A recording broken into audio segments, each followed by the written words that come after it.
The zipper woke me before the babies did. 2:47 a.m. Malik was already crying against my shoulder, that raw, full-throated cry that meant he'd been at it a while, and Ava was working up to her own from the bassinet, and somehow Caleb had slept through both of them, which felt like the only mercy left in the room. Julian was standing by the closet with his gray suitcase open on the bed, folding a shirt the way you fold something you don't want to think too hard about. "You're leaving?" "Denver! I told you last week." He didn't turn around. I looked at the suitcase, then at the three of them, then back at him, still in his undershirt, dress shirt half folded in his hands like a man caught doing something ordinary that wasn't ordinary at all. "Julian, it's one night, maybe two." Ava's cry climbed into the register that meant she was past hungry, into the kind that needed both arms and a walk around the room, and I stood up to get her because that's what you do. You don't stop to have the conversation, you keep moving toward whoever's screaming loudest. "I can't do this every night," he said. Quiet, almost to himself. I thought that was the worst thing my husband would ever say to me. I was wrong. 6 months later, his boss would call our house looking for him, and by the time that call was over, the suitcase would look almost kind by comparison. I didn't know that yet. That night, I just fed a baby and listened to a car pull out of the driveway and lay awake wondering how a man who cried at a pregnancy test 20 months earlier had turned into someone who packed a bag in the dark rather than say a real sentence out loud. We hadn't planned on needing luck to have children, and then we did. 2 years of trying, then testing, then a fertility specialist with a waiting room that always smelled like hand sanitizer and hope. Julian sat through every appointment. He held my hand through 2 rounds that didn't take, and the third time, when the test came back positive, he put his face in his hands at our kitchen table and shook for a full minute before he could get a sentence out. "We're going to be somebody's parents," he finally said, like it was the strangest sentence in the English language. He read books. He came to every appointment. At 12 weeks, hand flat on a stomach that didn't even show yet, he told me, "Whatever happens, I'll be right beside you." I believed him. I still think he meant it, in that kitchen, that year. At 20 weeks, the technician got quiet, then busy, moving the wand in small circles like she was double-checking something. I'm seeing 3 heartbeats. Julian's hand tightened on the back of my chair hard enough to turn his knuckles pale. 3. Like, 3 babies? "Triplets," she said. "Congratulations." In the car, he sat with his hands on the wheel for a long time before he started the engine. 3, he said again, like the number needed a translator. Then quieter. "We're a team, right? This doesn't change that." He said it twice more that week, unprompted, the way people repeat something they need to be true. He built spreadsheets that night at midnight, car seats times 3, cribs times 3, diapers times a number that made him laugh, short and disbelieving, when he saw the monthly total. "I already talked to HR, he told me, not looking up. "Full 12 weeks. Maybe more if I stack vacation on top." He looked up then, and for a second he looked like the boy in the pictures his mother kept on her mantle. "I don't want to be the guy who just shows up for photos, Simone. I want to be there. Nights. All of it." Nobody could have predicted what came later from where we were standing that night. That's the part that still gets me.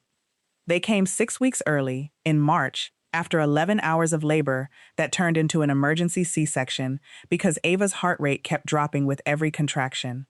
The room filled up fast. Nurses, a second doctor, someone saying we need to move now, in the kind of voice that doesn't leave room for questions. Julian stayed by my head in borrowed scrubs, saying my name over and over like he was trying to keep both of us tethered to something solid. Malik came first, then Caleb, then Ava, each one announced by a thin, furious cry that was the best sound I'd ever heard. Ava's cry came last, and it came thinner than her brother's, and the room went quiet in a different way for the 10 or 12 seconds it took for it to strengthen. Nobody said anything to me directly in that stretch. I just watched 2 nurses move faster than the others around her warmer, and I remember gripping Julian's hand hard enough to leave marks, and him gripping back just as hard, both of us waiting on a sound instead of a sentence. When it came thin but steady, he pressed his forehead to mine and just breathed for a second, and neither of us said a word because there wasn't one big enough yet. They went straight to the NICU after that, all 3 of them, wrapped in more wires than something that small should need, and for 2 days I could only reach a hand through an isolette opening and touch a foot. A fist, the impossible softness of hair that hadn't decided yet what color it wanted to be. Julian didn't leave those first days. He slept in a chair no grown man should be able to sleep in. He learned to change a diaper around a feeding tube before I did, because the nurses taught the fathers first while the mothers were still stitched shut. He did 2 hours of skin to skin with Caleb one afternoon and cried, unembarrassed, when the monitor settled and the nurse said, "Look at that." He knows that's his dad.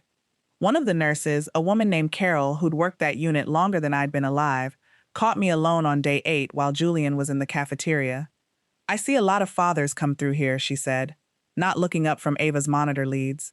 "Some can't get out fast enough." Yours keeps coming back. I carried that sentence around like a stone in my pocket for months. "We made it," Julian said on day 5, when the doctor started talking discharge dates like we'd crossed a finish line. I didn't correct him.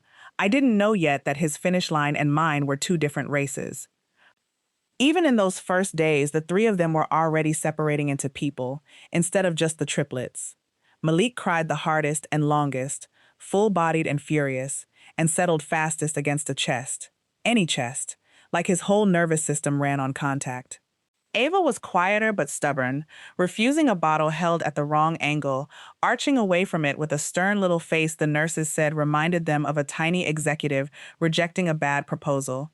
Caleb barely cried at all. He watched, wide-eyed, tracking faces around the room like he was taking attendance, cataloging who showed up and who didn't. Julian used to joke that Caleb was going to be the one who caught everybody in a lie someday. One evening that week, sitting beside Ava's isolette with a highway visible through the window, Julian mentioned, almost offhand, that his company had started offering incentive pay for reps who'd cover extra territory. "Might look into it," he said. "Not really to me, more to the window. Extra cushion wouldn't hurt, with 3 of them." I said that sounded smart. I didn't think about it again for months. They came home 19 days later, all 3 at once, on a Thursday in April, and our house had never felt smaller. My mother stayed the first week. My sister Renata came up from Cincinnati for a long weekend. For those few days, with 4 adult hands instead of 2, it almost felt manageable. Then everyone went home. A feeding chart went up on the refrigerator with 3 columns, because no 2 of them were ever hungry at the same time, which meant feeding didn't really stop. It just moved from baby to baby like a relay nobody had trained me for. 9 bottles a day to sterilize. Showers timed to 4 minutes with the bathroom door cracked so I could hear whether a cry meant pick me up or something actually wrong. My own mother, the first time she watched me nurse 2 at once in a football hold while bottle feeding the third against a pillow, said, "Lord, Simone, you look like you're landing a plane." And I laughed so hard I nearly dropped the bottle, the first laugh I'd had in what felt like a month. The first night alone with all 3 of them, I didn't sleep, not a minute. Julian didn't either. Not really, though I noticed, even that exhausted, even that in love with him still, that he came up out of the fog faster between feedings than I did, like some reflex I didn't choose hadn't fully switched on in him yet. Around 4 in the morning, Malik finally down, Ava fed, Caleb wide awake and staring at the ceiling with the alert, assessing look he'd wear for the rest of his infancy. Julian came into the nursery rubbing his eyes. "I have that Monday meeting." "Okay." I don't know how I function on this much sleep. I looked up at him from the rocking chair, Caleb's small weight against my chest, and something honest slipped out before I could soften it. "None of us are functioning on this much sleep, Julian." I'm not saying it's harder for me. Fast. A little defensive. I'm saying I have to be sharp tomorrow and I don't know how. "There are babies." "I know whose babies they are," he said, and something in his voice had already gone flat in a way I wouldn't be able to name for months. 9 days after they came home, he told me he wanted to cut his leave short, 2 weeks instead of 12. "I can't think here," he said, at the kitchen table, laptop already open like he'd rehearsed it. "I love them, Simone. I think I'd be a better father with some structure back in my life."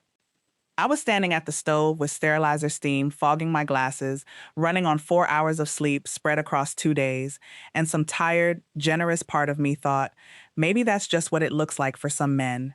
Maybe he needs it to function. "Okay," I said. "If that's what you need." He went back to work 11 days after our triplets came home.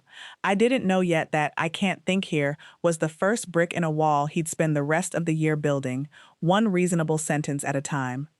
The first trip came 4 weeks later. Indianapolis, a client renewal he couldn't push. 2 days. He zipped the same gray suitcase and said, "I'll call every night," and called once. For 4 minutes, ice clinking behind his voice like he was somewhere with a bar. The second night, nothing. A text at 11:40.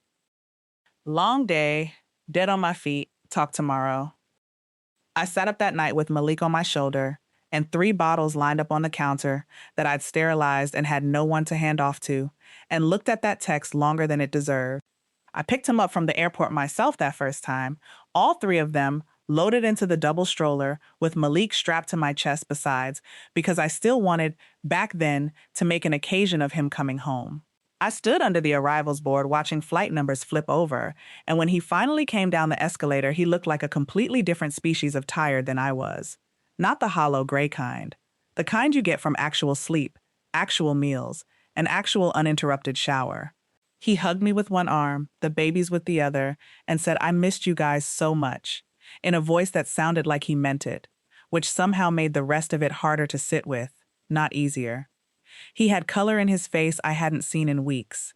Rested, he talked about the hotel gym, mentioned the steak at some restaurant near the client's office, almost in passing, the whole drive home, while I nodded along from the driver's seat because he'd flown and I still had to get everybody fed. I was in a shirt with spit up on the shoulder, one baby who'd cried through most of his absence, still hiccuping in the back seat, and something in me did a slow, quiet flip that I didn't have a word for yet. Not anger, closer to vertigo, like we were living 2 different lives that happened to share a mailing address. That night, after everyone was finally down, I lay in bed, on my side, his side still cold and flat, beside me even though he was 2 rooms away, brushing his teeth, humming something under his breath, unbothered. I noticed for the first time how much I'd started thinking of that empty half of the mattress as just the way our bed was now, whether he was actually gone or just elsewhere in the house. "You look good," I said. I meant it as an observation. He took it as a compliment and kissed my forehead like the last 2 days hadn't happened. After that, the trips came faster than they had any right to. 2 days became 4, 4 became a week. There was always a reason, and every single reason, taken by itself, sounded completely plausible. An important client, a conference in Nashville, a shipment delay, an executive dinner he couldn't skip without it looking bad, a 3-day trip that stretched to 6 because the client wanted extra walkthroughs. I've thought about this a lot, since how a slow betrayal never shows up as one lie you can point to. It shows up as 40 small defensible ones, spread out over months, each one reasonable enough that objecting to it makes you feel like the unreasonable one. I was the one home, every time, 3 bottles waiting by the sink no matter what hour I checked. A cup of coffee gone cold on the counter, untouched since morning. Malik settled fastest against my chest, which meant hours a day essentially immobilized, one baby against me, while I fed Ava one-handed and kept Caleb from working himself into a fury in his bouncer because he hated being the one nobody was holding. Julian would call from wherever he was and ask how everyone was doing, and I'd tell him, honestly, that I was drowning. And he'd say things like, "You're doing amazing," in a tone that had started to sound less like grief and more like something he'd said enough times to stop hearing himself say it.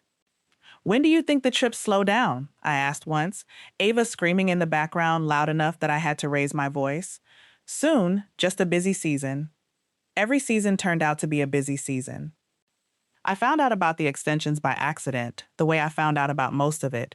His laptop was open on the kitchen counter one night while he showered, and I only meant to check the Wi-Fi password saved in his browser so I could reset the router. His calendar was still up on the screen. A trip to Louisville that I'd understood to be 3 days had 4 separate edits on it, each one pushing the return flight back a day, each edit made by him, from his own account, the last one just 2 days before he was scheduled to fly home the first time. Nobody had extended anything for him. He'd extended it himself, 4 times, quietly, and told me each new day like it had been handed down from somewhere above his own signature. I didn't say anything that night. I closed the laptop and went to bed and lay there next to him, working out how many of the The client needs one more day conversations we'd had over the past 6 months had actually gone the other direction, him asking for the extra day instead of being asked to give it. A few weeks after that, at dinner, he mentioned it almost sideways, the way you slide a hard thing into an easy sentence and hope it goes down with the rest of the meal. Regional's talking about opening a director spot out west. Might be worth looking into. Just to see. He said it over rice, not looking up, like he was commenting on the weather. Looking into it how? I don't know, just keeping options open.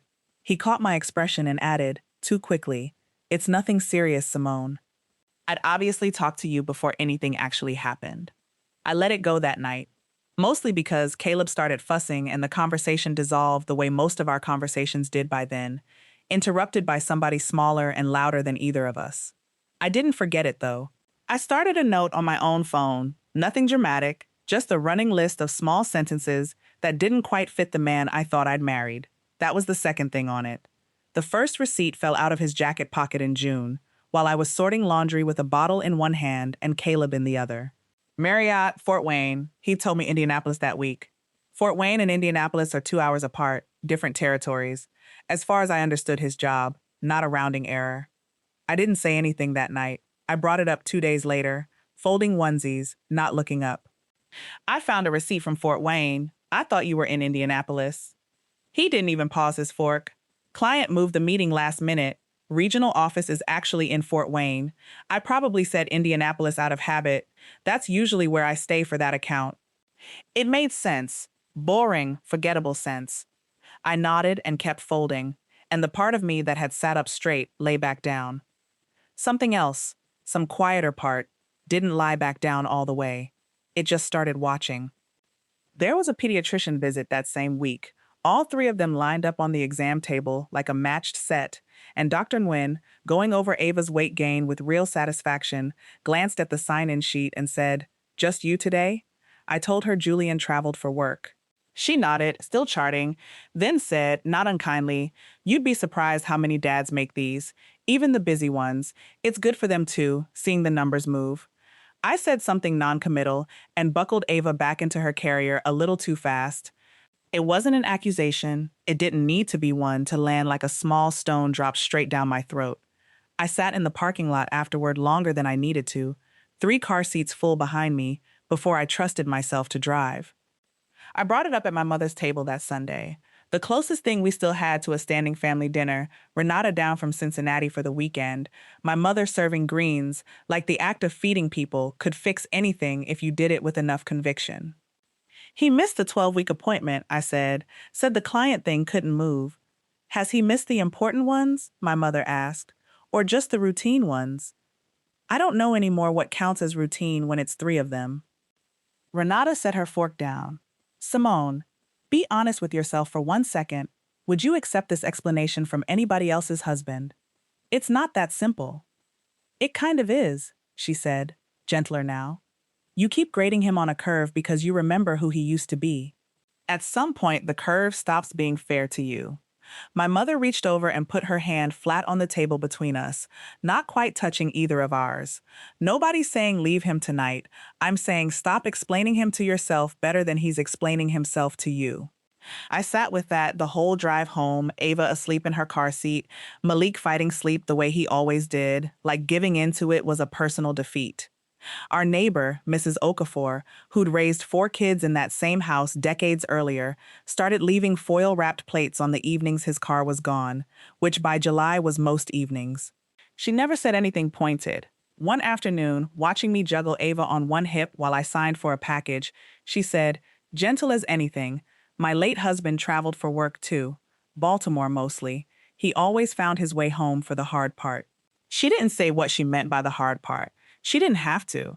A coworker from before my leave texted out of nowhere, said she'd seen Julian in the Nashville airport looking real relaxed while she rushed to catch a connection.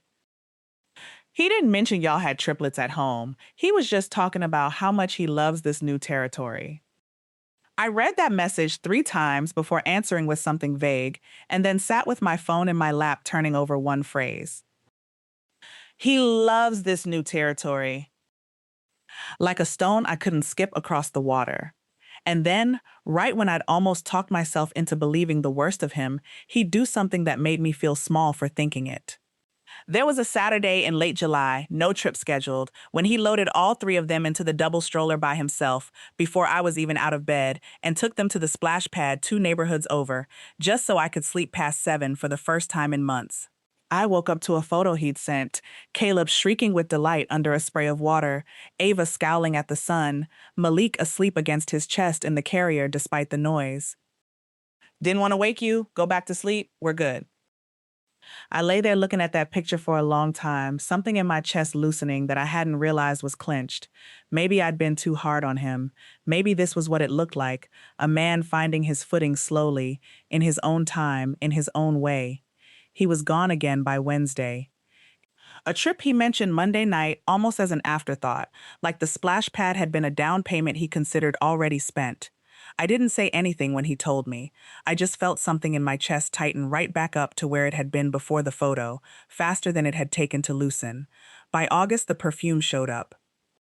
Not on him, exactly, on his jacket, a lobby scent I didn't recognize, the kind that clings to a coat left on a chair near a front desk. I didn't know that yet.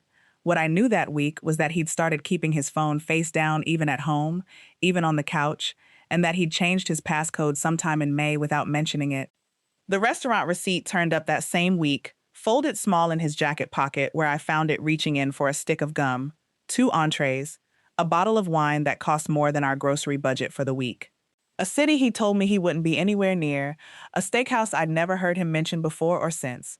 I stood in our bedroom holding it for a long time, running the same tired math I'd been running since June, except this time the math came out uglier. 2 entrees isn't a solo dinner. 2 entrees is a table set for somebody. I didn't ask him about that one right away either. I put it back exactly where I found it, folded the same way, and spent the next 4 days watching him differently, listening for a name that might slip out, a text notification he silenced a half-second too fast, anything. Nothing slipped. He was, if anything, more affectionate that week than he'd been in months, which somehow made it worse, because I couldn't tell anymore whether that was guilt dressed up as tenderness or just a man who genuinely didn't think he was doing anything wrong. I sat on the closed lid of our toilet with that receipt in my hand and let myself think the thought I'd been circling for weeks. There's someone else. It explained everything. The rested face, the trips that kept stretching, the phone he never let sit screen up. I called my sister that weekend. Renata sat at my kitchen table holding Caleb, who watched her the way he watched everyone, like he was taking attendance.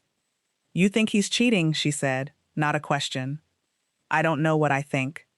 I was pacing, hard to do in a kitchen full of bouncers and swings, but I did it anyway.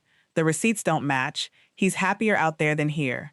I haven't slept more than 3 hours straight in 4 months, and he comes home looking like he's been on vacation.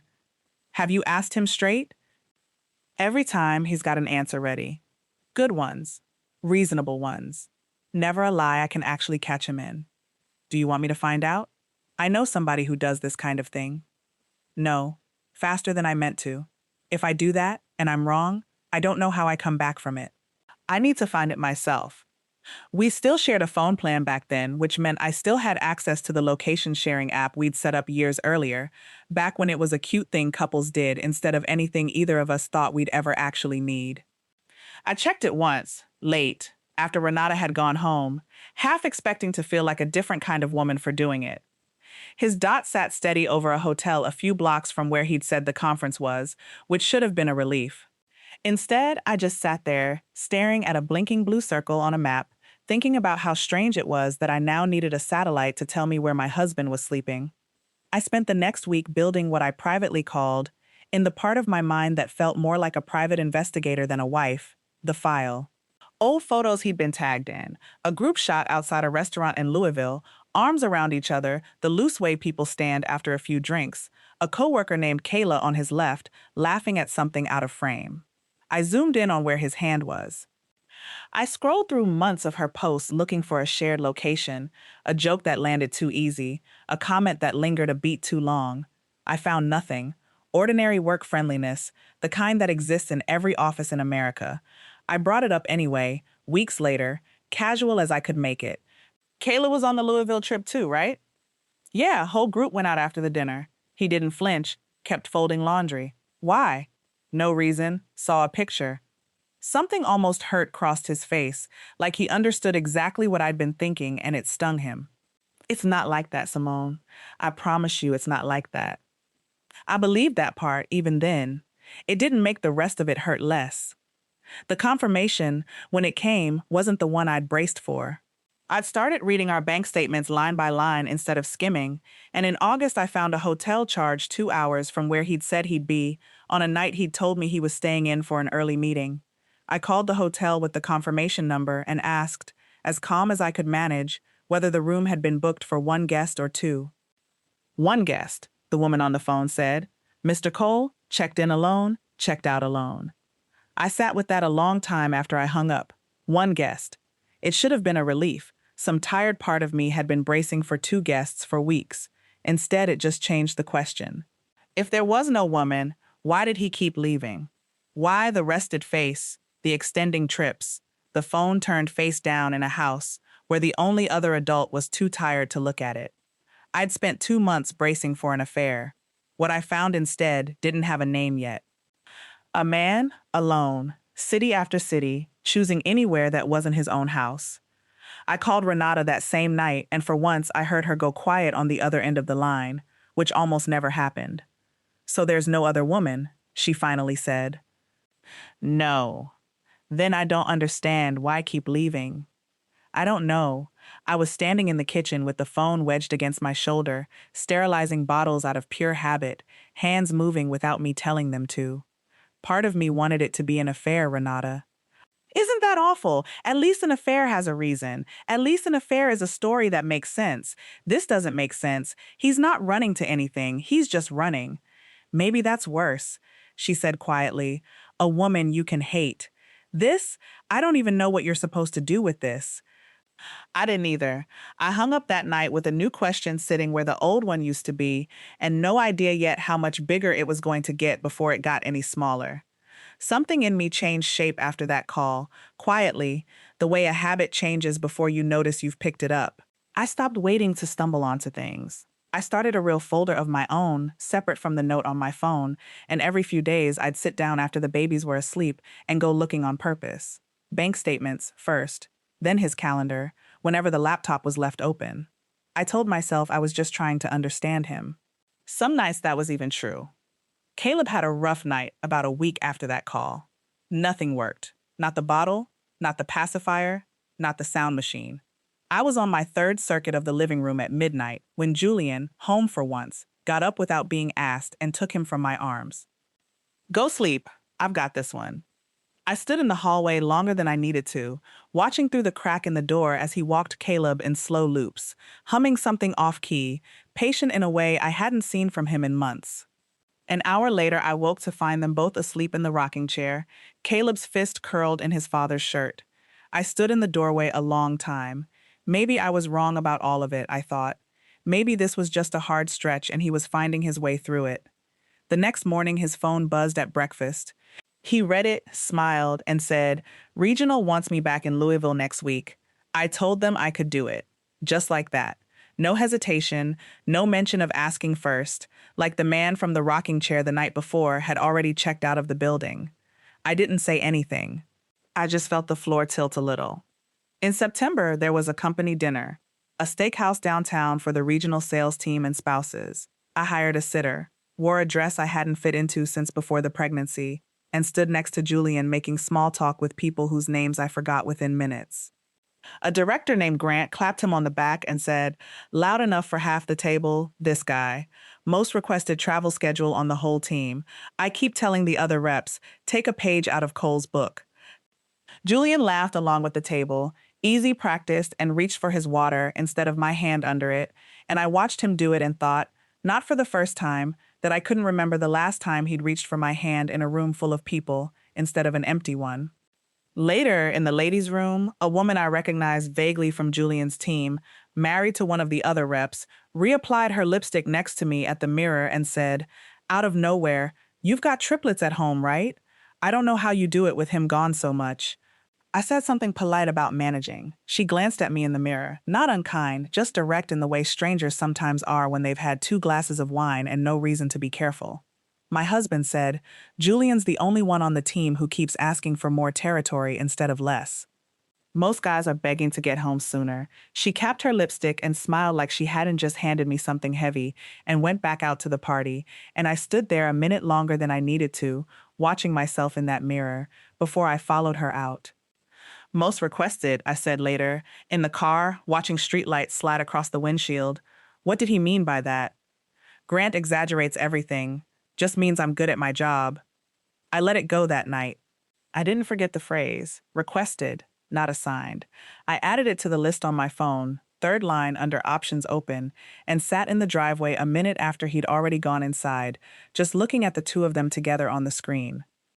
Around then, I went looking through our shared cloud account for an old tax document and found, instead, a folder Julian had made back in January. I almost skipped past it. It was named, plainly, Options, the kind of boring word that doesn't ask you to open it. I opened it anyway. 3 saved job listings, all Midwest region, all director level, a screenshot of an apartment complex, 1-bedroom floor plans, a city 4 hours from ours. I scrolled slower after that, the way you slow down driving past something you already suspect is bad.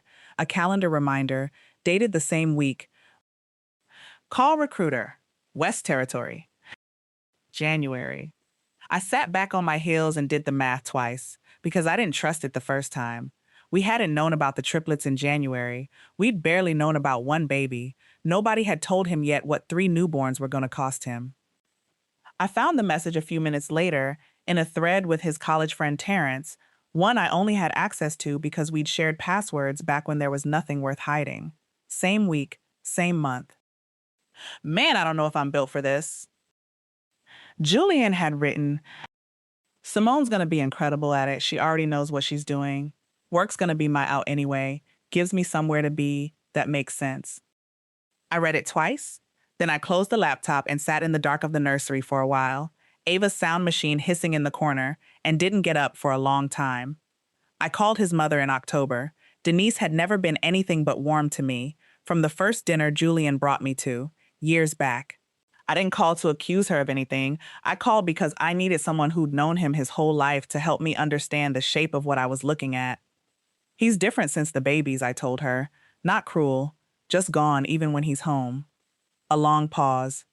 Longer than I expected. He called me, she finally said, before they were born, back when you found out it was 3. Something in my stomach went still. Called you about what? He was scared, Simone. Real scared. Not the normal kind. He told me he didn't know if he could do it. 3 at once. He asked if I thought you'd manage most of it on your own if his job got busy. Asked if I could help smooth things over, if he needed to take some space. Her voice cracked. I thought I was helping my son through something hard. I didn't think it'd go this long. I didn't think it'd look like this. You knew, I said, and I wasn't sure anymore if I meant it about her or about myself. I didn't know everything, she said, and something in that answer felt more honest than a full confession would have. I knew he was scared. I didn't know he'd been planning around it since before they were even born. I raised him to believe a man provides. I don't think I ever taught him providing and showing up were the same thing. I think I helped him believe that was normal instead of telling him it wasn't. I'm sorry. I am so sorry. It wasn't an apology that fixed anything. It was the first true thing anyone in Julian's family had told me instead of an explanation, and I held on to it, small as it was. Does he know you called me? Denise asked, before we hung up. No.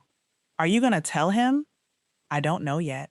I was watching Caleb through the kitchen doorway, stacking 2 blocks with that same serious face, oblivious to the conversation that was quietly rewriting his family's history in another room. I called because I needed to understand what I'm looking at, not because I wanted to catch anybody.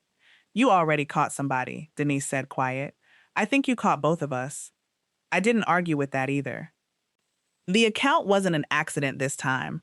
By November, I was pulling statements on purpose every couple weeks, the way I'd started doing since that call with Renata, and it was sitting right there in a transfer log I almost skipped past out of sheer boredom. $600 every 2 weeks, moving into an account I'd never seen, quietly building since April into something past $11,000. I lay awake that night next to my sleeping husband turning it over. $11,000 isn't a number that bankrupts a family. It's not enough to disappear on, but it's enough for first and last month's rent somewhere, a cushion, the beginning of a life built quietly, in case he needed somewhere to land. Was it a safety net? Was it an escape fund? Had he been planning to leave? Or just leaving himself room to, without deciding either way? I almost asked him about it twice that week.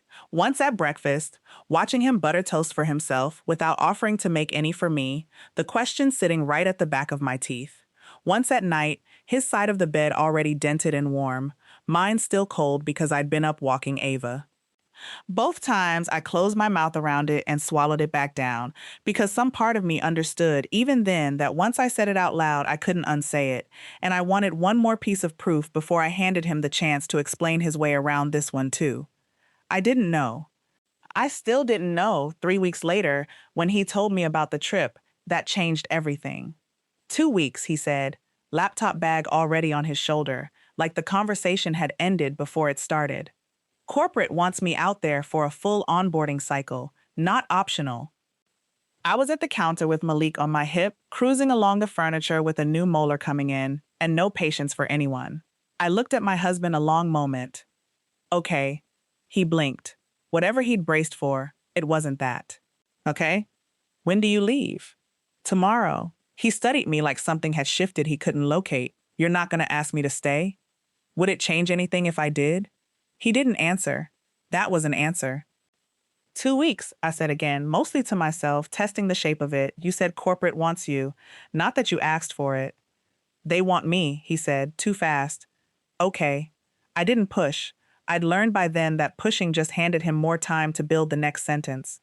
I turned back to the counter and kept wiping down bottles, and behind me I heard him exhale, like he'd expected a fight and didn't know what to do with the absence of one. I packed his bag that night, not out of love exactly, just because it gave my hands something to do. Folded his shirts the way I always had. Watched him leave from the front window the next morning, Malik on my hip, Ava crying somewhere behind me, Caleb watching the door with that same unreadable face. Something in me went very still and very quiet. I stopped waiting for him that day. Not the marriage, the waiting, the bracing for the trip that would be the one where he came back different. He texted me a photo from the terminal a few hours later, the departure board behind him listing his gate, a small attempt at the kind of thing he used to do without thinking. Wheels up in 20. Love you. I looked at it for a second, that familiar blue and white board with his flight highlighted near the bottom, and set the phone face down on the counter without answering. Not out of cruelty, I just didn't have anything true to say back to it yet. Before any of that, though, I spent a good part of those 2 weeks arguing with myself, which is its own kind of exhausting. Was I being unfair? Was I punishing a man for being honest about needing space, when plenty of new fathers struggle and nobody calls them monsters for it? Was I the problem, tired and short-tempered and quick to read the worst into an ordinary receipt? I ran that loop more nights than I want to admit, alone at the kitchen table with a cup of tea gone cold, and every time I ran it, I landed in the same place. Wanting my husband to help raise the children he'd asked for, cried over, promised to show up for, wasn't an unreasonable thing to want. It had never been unreasonable. I'd just spent a year letting him convince me it might be. While he was gone, I called a friend named Yvonne I'd let the friendship go quiet with because surviving hadn't left room for anything else. She showed up with a casserole and, more useful, 2 free hours of just holding babies so I could shower longer than 4 minutes. I don't know how you've done this alone, she said, watching me fold laundry. Haven't had a choice. You've had a husband, she said carefully. Just not one who's been here. She didn't ask me a single question that afternoon, which I was grateful for more than she probably knew.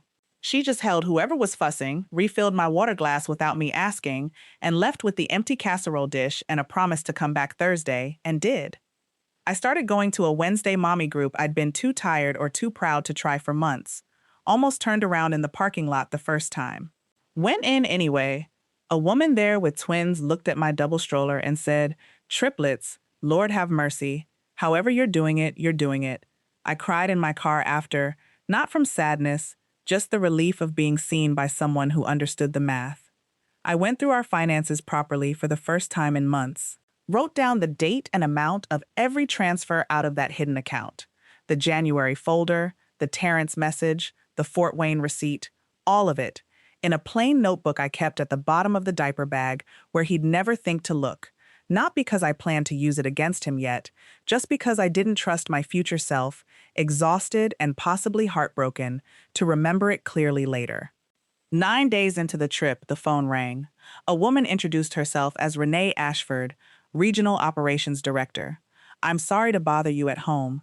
I'm trying to reach Julian about a scheduling matter, and he's not picking up. You're his emergency contact, so I thought I'd try." "He's on the onboarding assignment," I said. "Isn't that through your office?" A pause. Just a beat too long. My stomach dropped before she said a single word. "I'm not sure what assignment you mean, Mrs. Cole." The kitchen went very quiet.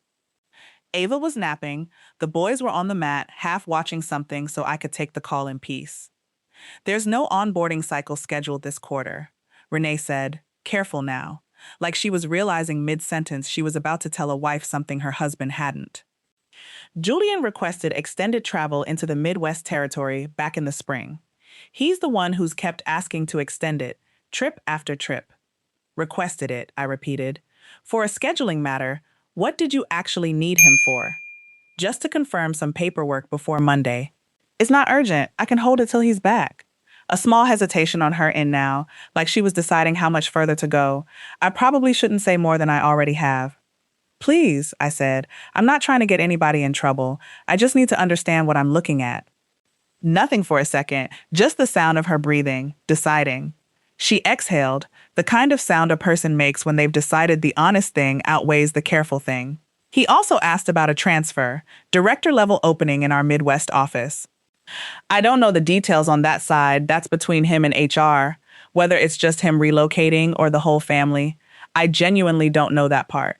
I just assumed, when he first mentioned it back in the summer, that your family already knew and was talking it through." A pause. "I'm sorry.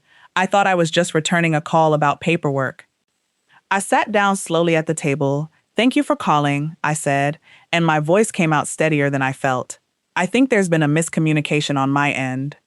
I hung up knowing two things, and neither of them the whole story. He'd requested the trips. He was exploring a transfer. I didn't know if he'd planned to ask me to come. I didn't know if the money was for an apartment or a cushion or something he hadn't fully admitted even to himself yet. I didn't know if he'd meant to tell me at all, or if I was only finding out because his boss couldn't reach him and I happened to be the number on file.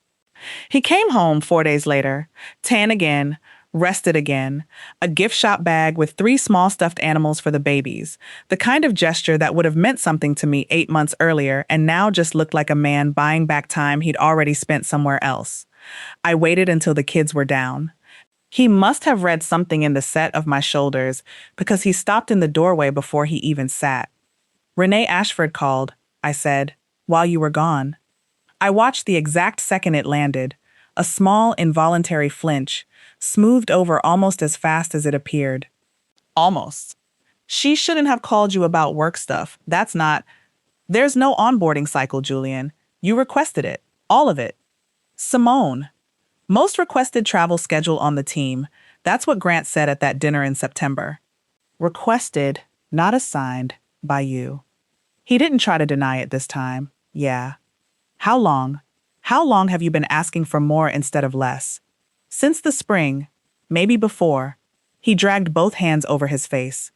"I told myself it was temporary, just until things calmed down. Except 3 babies don't calm down. They just turn into 3 toddlers. And I think I knew that, somewhere, and I just kept asking for more time away instead of dealing with it. You got Caleb to sleep back in August. Rocked him an hour, didn't complain once. I stood in that doorway and thought maybe I'd been unfair to you. I made myself keep looking at him. Next morning, you took another trip nobody made you take. You keep proving you can do this, Julian. Then you leave anyway. I don't need you to be incapable. I need you to explain why capable wasn't enough to make you stay. You've been interviewing for a transfer since August, I said. Were you ever going to tell me, or was I supposed to find out when the moving truck showed up? I didn't take anything. I haven't accepted a thing. That's not what I asked. He looked at the floor. I pulled up my phone and set it on the table between us, the options folder still open, from where I'd left it, that January calendar reminder sitting right there on the screen. Call recruiter, West Territory. This is from January, I said. We didn't even know about the triplets in January. We barely knew about one baby, so don't tell me this started because 3 of them overwhelmed you. Something in you was already looking for a door before there was anything to walk out on. He stared at the screen a long time before he answered. I found that listing the week we told my mother we were expecting. I remember exactly what I was feeling. Excited. And underneath the excited, something like panic I didn't have a name for yet. I told myself I was just being responsible, looking at options in case we needed more income. That wasn't the whole truth. Some part of me was already picturing a version of my life with more room in it than the one I was about to have. That's not being overwhelmed, Julian. That's a plan. I know how it looks. I'm not asking how it looks. I'm asking what it was. He was quiet a long moment. I don't know how to explain it without sounding insane, he finally said. I love them. I love you. I never stopped. But every time I was in this house, I felt like I was drowning. And every time I got on a plane, I could breathe again. And I hated myself for that, so I just kept getting on planes. It was easier than sitting still long enough to figure out why leaving felt like the only thing that worked. You didn't figure it out, I said. You just made it sustainable. The trips, the transfer, the account you've been putting money into since April. Did you think I wasn't going to find that too? He looked up sharply. You knew about the account? For weeks, I wanted to see how far you'd let it go before you told me yourself. I wasn't going to leave you, he said, and I believed in that moment that he believed it. I kept telling myself that. Told myself the transfer was just an option. The account was just a cushion. I never let myself say the real sentence. What's the real sentence? You used to say we were a team, I said, before he could answer. 12 weeks pregnant, your hand on my stomach, you said it like it meant something. What happened to that? I meant it when I said it. That's not the same as it being true.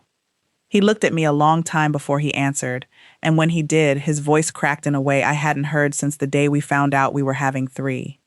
I think I wanted a life where I got to be their father without ever having to tell myself no. At home, being a dad meant giving something up every single day. Sleep, time, the version of myself I used to be. Out there, being a dad just meant a picture on my desk and a story I told people at dinner. I like that version better. I hate that I just said that out loud, but you asked. I sat with it. The monitor on the coffee table hushed and crackled. Malik's breathing steady underneath the static, oblivious. You didn't abandon us because you had to work, I said finally. You abandoned us because you wanted a life where you didn't have to hear yourself say no to your own children. He didn't argue. He put his face in his hands and cried without an audience, without a plane to catch in the morning, for the first time in almost a year. What happens now, he asked, not looking up. I don't know, I said, and it was the truest thing I'd said in months. I'm not ready to hand you back the last year and pretend it didn't happen. I'm not ready to throw away 6 years over the man who got scared and ran, if there's someone underneath that willing to actually stay and do the work. But that's not something I can decide tonight just because you finally told the truth. That's fair. Withdraw the transfer request. Not think about it. This week, I want to see the email. Okay. I need to know you're getting help. Not for me, for whatever made leaving feel like your only option, because me catching you isn't going to fix that by itself. He nodded, and for the first time in longer than I could remember, he didn't offer an excuse, a plan, a spreadsheet. He just said, okay, quieter this time, like a man setting down something heavy he'd forgotten had a weight at all. A few nights later, he admitted the rest of it, in pieces, the way people do when the worst thing has already been said and the smaller true things start following it out the door. We were doing dishes, of all things, him washing while I dried, a chore he'd started doing without being asked sometime that week, and he said it to the sink instead of to me, like it was easier that way. I actually looked at an apartment, not just listings online. I drove out there on one of the Louisville trips, added an extra day, walked through a 1-bedroom near the office, close to a gym, close to nothing that needed me at 3 in the morning. He set a plate in the rack, hands still moving, voice flat like he was reading it off a card. The agent left me alone in there for a minute. Empty living room, sun coming in, nobody crying. I stood in the middle of it and pictured a Sunday morning with nothing to carry. I'm not proud of how good that felt. It felt like relief. That's the part I can't forgive myself for yet. Not that I looked, that it felt like relief. Did you put money down? No, I told myself I was just looking. He finally turned to face me. I never told you, because some part of me already knew what you'd ask if I did. What about the babies, I said, and watched his face confirm it before he said a word. Yeah, he said. That question, I didn't have an answer for it, so I just never let you ask it out loud. That was the sentence that finally made sense of the whole year to me. He hadn't been unable to solve it. He'd been avoiding the conversation because he already knew, underneath everything, exactly what his responsibility was, and it was easier to keep quiet than to say no to himself in front of a witness. There's a particular evening I keep coming back to. A couple weeks after that, Malik had a hard bedtime, teething again, nothing working, and Julian picked him up gently, the way he'd learned in the NICU almost a year before. For a few seconds, it seemed fine. Then Malik's face crumpled and he twisted in his father's arms, reaching past his shoulder toward me, with the flat certainty small children have about who belongs to them. Julian tried bouncing him the way he'd watched me do it 1,000 times. Malik cried harder, arched his back, and Julian, defeated, brought him over and handed him back. The second Malik landed against my shoulder, he went quiet, just like that. Julian stood there. Nothing dramatic passed over his face. No big collapse, just a small, private recognition. He doesn't know me, he said, not accusing anyone, just naming it. He's 11 months old, I said. It's not permanent, but it's not nothing either. He nodded and didn't ask me to make it feel better than it was. I didn't move back into being his wife the way people move back into a house after a renovation, all at once admiring the finished rooms. It happened slower than that, and messier. He withdrew the transfer that week. I saw the email. He started therapy in December on his own, without me having to say it twice. I don't know most of what happened in those sessions and decided that wasn't mine to know. He asked me to come to one, in late January, and I went, half expecting the office itself to feel like a verdict. His therapist, a soft-spoken man named Dr. Averill, asked Julian what he'd thought fatherhood was supposed to feel like before the babies came. Like it'd complete something, Julian said, after a long pause. Then it felt like something being taken instead, and I didn't have anywhere to put that, so I kept leaving rooms until the feeling couldn't find me. Did leaving work? No, Julian said. It just moved the feeling to a hotel room instead. Dr. Averill turned to me once, near the end. What do you need from him, going forward? Not an apology, something you can measure. I need him to leave a room he wants to leave, I said, and stay anyway. Anybody can be good when nothing's asking anything of them. Julian didn't say anything, just nodded slowly, like he was filing it somewhere he intended to keep it. January brought a real trip, a client renewal booked before any of this came out, one he genuinely couldn't push. He called twice a day without me asking, sent a picture of nothing, a hotel hallway, a bad cup of coffee, like he needed to prove to both of us he could exist somewhere else without disappearing into it. He came home a day early. I remember watching him walk up from the car at 4 p.m. instead of the following night and feeling something in my chest unclench that I hadn't realized was still clenched. February brought a bad week. Caleb's fever turned into an ear infection, all 3 of them up 2 nights running, and Julian, exhausted in a way that felt uncomfortably familiar, snapped at me over a bottle left in the wrong cabinet. I watched him catch it mid-sentence and stop. That's not fair, he said.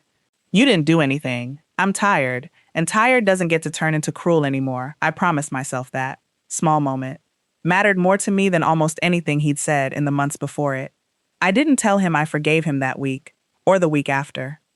Our goal was really to work with Black and brown girls in the South around who are survivors of sexual violence to speak healing into their lives, which itself told me something had changed. Our goal was really to work with Black and brown girls in the South around who are survivors of sexual violence to speak healing into their lives. No travel got booked without me seeing it first. Not for approval, just so I wasn't finding out from a boarding pass.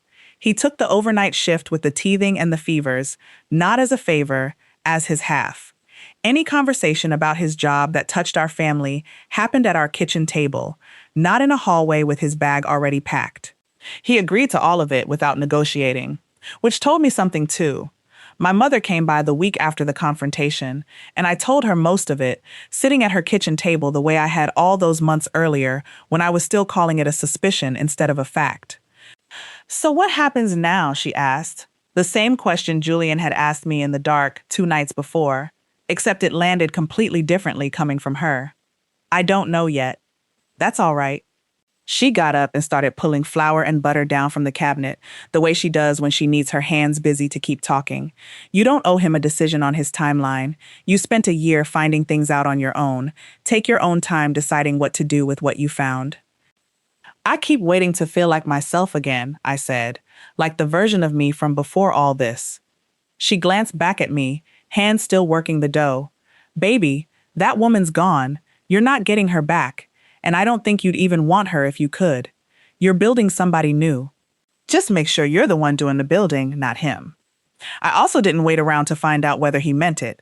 I opened my own checking account that same month, something separate, unremarkable, funded by picking my consulting work back up 2 mornings a week, while Denise or the sitter had the babies.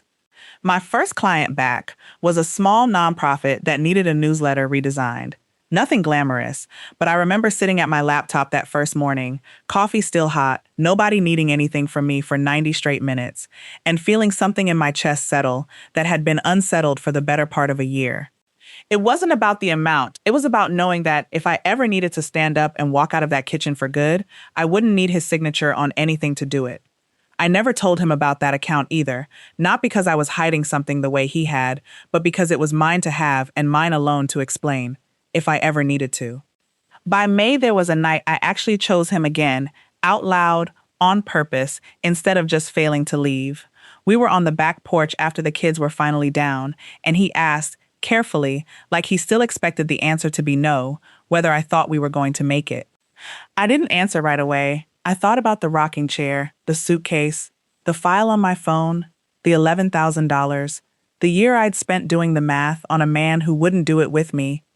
Then I thought about the hallway a few weeks earlier, him walking 3 kids in circles at 2 in the morning without being asked.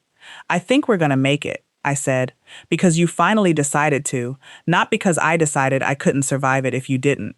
He didn't say anything for a minute.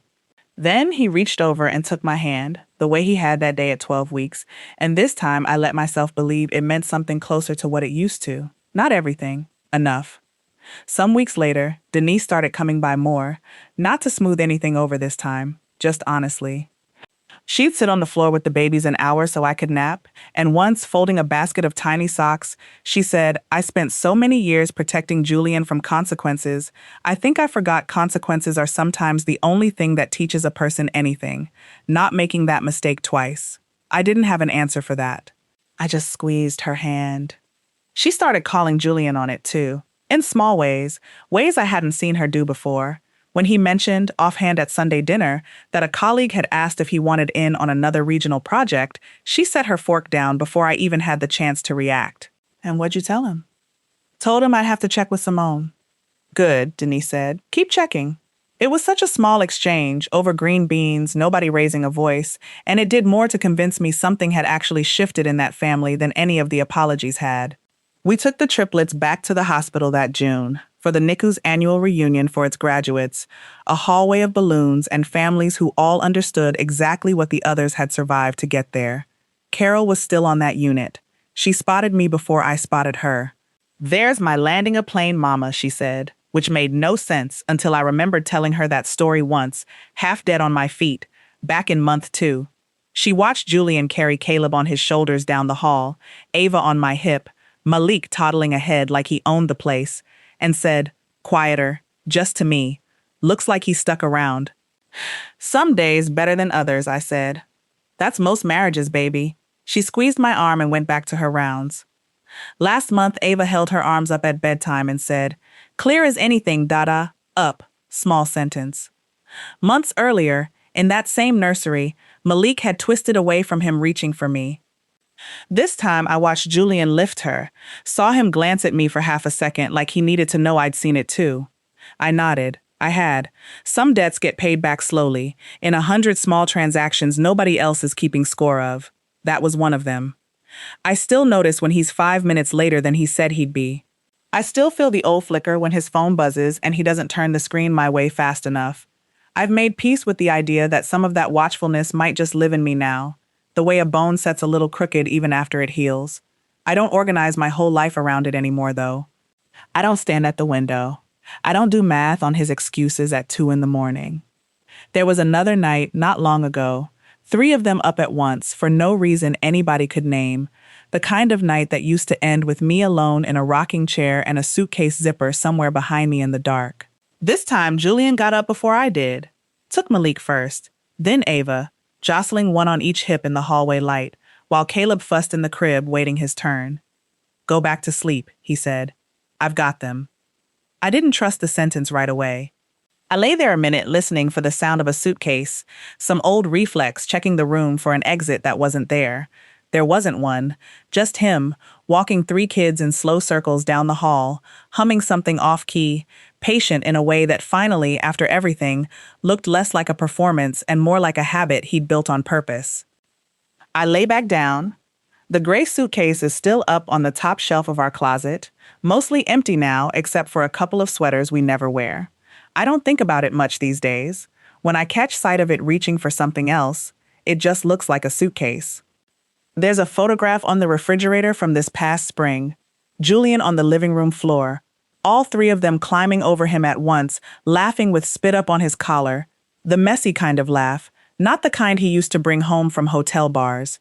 Renata took it on her phone and sent it before she'd even left the driveway. No caption. She didn't need one. Down the hall that night, I could still hear him. Slow circles, humming something off-key, 3 sets of lungs finally going quiet under it. I fell asleep before he did.